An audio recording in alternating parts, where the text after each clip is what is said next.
What is up, guys? It's Sky, and a lot of the questions I get are how to lose a tail once you've acquired one, and a lot of people seem to have trouble with that. A lot of people go back to the old days of Battlefield 3 and Battlefield 4, and they go back to trying to speed control, and that doesn't quite work in Battlefield 1. So those are going to be kind of my focuses as I make videos in the future. What to do once you acquire a tail, and how to manipulate throttle and brakes. And before I get into this video, I'm going to make you aware of a couple things in the options that you may not have been aware of as far as adjusting your minimap. If you go into the gameplay options, you have a flight zoom radius, and I crank that all the way up, and that gives you the widest field of view on the minimap, a lot like the air radar from previous Battlefield games. And then right above that, you have the rotate with view option, and that's the setting that I turned off for the gameplay you see today. And lately it's the setting that I've been using, and it helps me get less disoriented, especially at the top and the bottom of my loop. The minimap tends to flip back and forth depending on which horizontal direction your plane's facing, so give that a try. And getting back to today's gameplay, I'm gonna teach you how to use your spot flares effectively and a couple ins and outs of using the minimap. And you'll see here I just got done evading an AA turret, and I'm getting indications that I'm getting shot at from behind, but I don't hear him in my headphones, so I know he's not that close. So in this situation, I can try to turn toward him to try to reset the dogfight, or go into a barrel roll. I start with a quick barrel roll and then a wide one, and that's going to throw off his aim initially. And if he's like most pilots, he's not going to follow the barrel roll. He's just going to keep flying straight at me. And I know that it's going to close the distance between us. And a lot of times at this point, you'll hear him in your headphones, and then I'm going to deploy my spot flares and keep pulling up.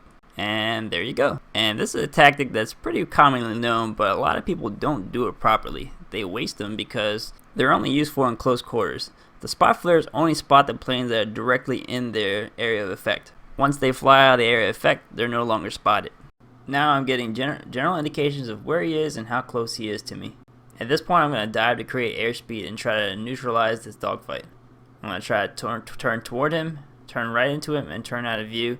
And at the same time, I'm going to be maneuvering around where my spot flares are. See my opponent fly through the spot flares again, and it gives you an indication of where I need to turn to neutralize this dogfight. And there you go, dogfight neutral. And a lot of these examples, you're going to see me piloting the attack plane because I really don't find the need to jump in the fighter that much anymore, but a lot of these principles can be applied to the fighter plane. Oh, and note that the spot flares drift as they travel through the air. Where you fire them off is not necessarily where they're going to be land on the ground. My opponent ends up flying away to the other side of the map, so I keep myself busy getting a couple strafe run kills. I'm not going to chase after a plane if it's not a threat to me. That's just additional downtime. And see on the minimap here, my enemy is trying to come back for more, so you'll see me in a little bit use the spot flares to get the advantage on him. Luckily I can get this repair off in time before it can interrupt it, and then dive to create airspeed, fire off my spot flares, and there you go. Now I don't get the advantage on him right away. This guy is, I'd say, at least an intermediate pilot, so he has at least some ability to turn and track me. So I'm maneuvering toward where I think he is and trying to turn toward him to neutralize the dogfight, and all the while he's on my tail, and I'm just waiting for my spot flares to come back up so I can make another move on him. And there you go, they come off cooldown, I deploy them, and then I continue to maneuver around them. I dive to create airspeed here, and then as soon as he appears in the minimap, I turn toward him.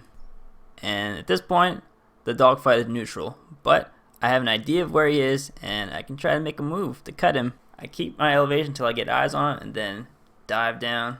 And this maneuver is straight out of the boom and zoom textbook of dogfighting, and it's the method that you should be focusing on if you're flying the attack plane.